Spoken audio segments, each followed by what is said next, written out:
so in this video we're going to be doing a uncrating video of our Tomcat walk-behind scrubbers. Besides me, you can see the Carbon, which is our mid-size, but the same video applies for our smaller Sport and larger Hero. Okay, so first thing we're going to do is we're going to examine the shrink wrap, make sure everything's okay through transportation. Next step, we want to go ahead and remove it. Let's cut along the wood like so, and we're going to go ahead and remove all this right now. All right, so now that we have removed the shrink wrap from the pallet, take it all off, we're going to need a number 2 Phillips screwdriver. We got a power tool right here, and let's get the ramp screws off.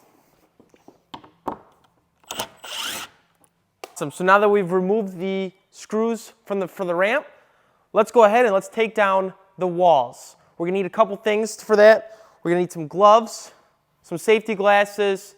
We're probably going to need a crowbar, and then just a small hammer is fine. Let's get started.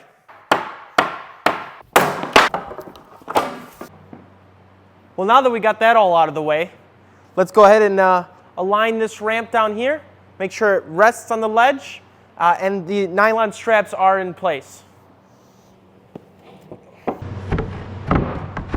After that, let's go ahead and remove any secondary objects, whether it be shelf charger, spare parts, or even soap.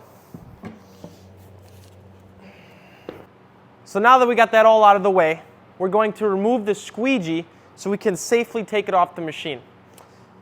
First thing we're going to do is we're going to make sure it's in the up position, pulling this up, and we're going to come down here, we're going to take the 2 knobs, twist them off, and take off this hose right here. We'll go ahead and tuck it. After that's completed, we're going to go ahead and remove the transport plates. They're just plates on both sides of the unit, only used for transportation. We can discard after this. You're going to need a 7/16, and I highly recommend we use a power tool.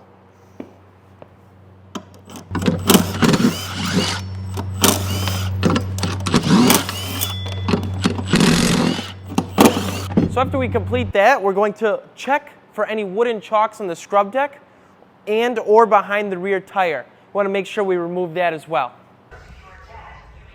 If you have a cylindrical machine, this is where the wooden blocks would be located.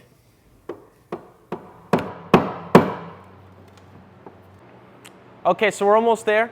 The next thing we're going to do is take off some of the paperwork on the handlebars and take the cover off that protects your central command box. So we're going to go ahead and do that right now. After that's all been taken off, the last thing I want to note is make sure that our spare key with the blue icon stays separate from the primary key. After that, let's go ahead and let's turn this machine on. The key in. It's going to ask me if I have read the instruction manual. Yes, we have. Turn the speed down a little bit to halfway.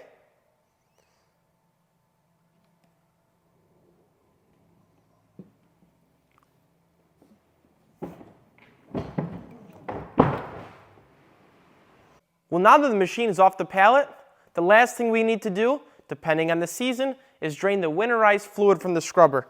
We would do so by pulling out this sight gauge right here and draining it right there.